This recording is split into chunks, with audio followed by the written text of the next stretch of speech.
Hi there, I hope you're doing well. Welcome to my channel, which is all about getting better at self-leadership. An important part of self-leadership is having generally positive estimations and feelings about ourselves.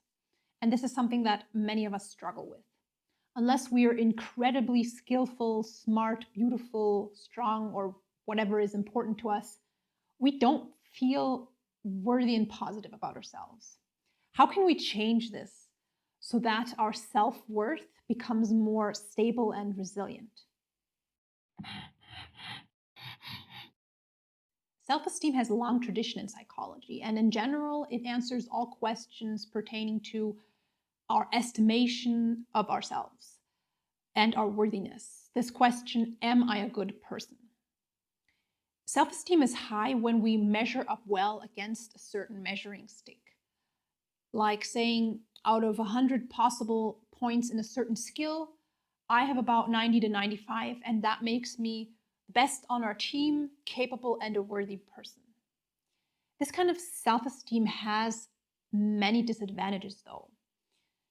One of them being that it's hard to establish because it forces us to always want to be above average. We can't just be average or below average. And it can also lead to us inflating ourselves and putting others down so that we can gain in self-worth. Luckily, there's another way of feeling strong and positive about ourselves without evaluating our worthiness. This kind of dealing with ourselves is independent from measuring sticks. It means understanding that a person's worth cannot be and doesn't need to be defined by measuring sticks. It means knowing that I'm not perfect and I don't need to be perfect. No one is perfect. Being human means being imperfect. It means that I don't have to be incredibly skillful and above average in every way to feel worthy. I can also feel worthy when I'm average or below average.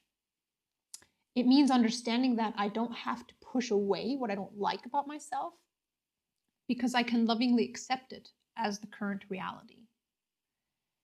And it means knowing that my strengths and weaknesses are not specific to myself. Many other people on this planet share my strengths and weaknesses. And just to avoid confusion, this kind of dealing with ourselves doesn't mean that we will now be indulgent in things that are bad for us. On the contrary, it means we will even take better care of ourselves because we know that we are worth it. And we know that we want to be healthy and happy. It also doesn't mean that we will stop growing and learning. Rather, we will learn and grow better because it is easier for us to accept our shortcomings because they don't threaten our self-worth. This kind of dealing with ourselves is called self-compassion in psychological research.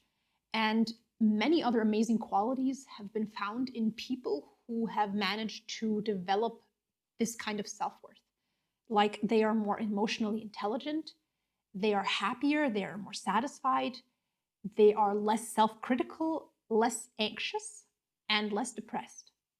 Self-compassion is seen as more beneficial than self-esteem because it offers a variety of advantages that self-esteem doesn't. Firstly, self-compassion is independent from comparison. It means knowing I'm worthy, period. I don't have to look to the right or left to confirm that I'm worthy. It also is more accessible when we experience setbacks or mistakes because self-esteem is generated by fighting off threats like failures and setbacks, whereas self-compassion is soothing no matter what happens. Self-compassion also offers a variety of mental health benefits that self-esteem doesn't, like additional relief from anxiety and depression. And it also offers a stronger emotional resilience when dealing with failures.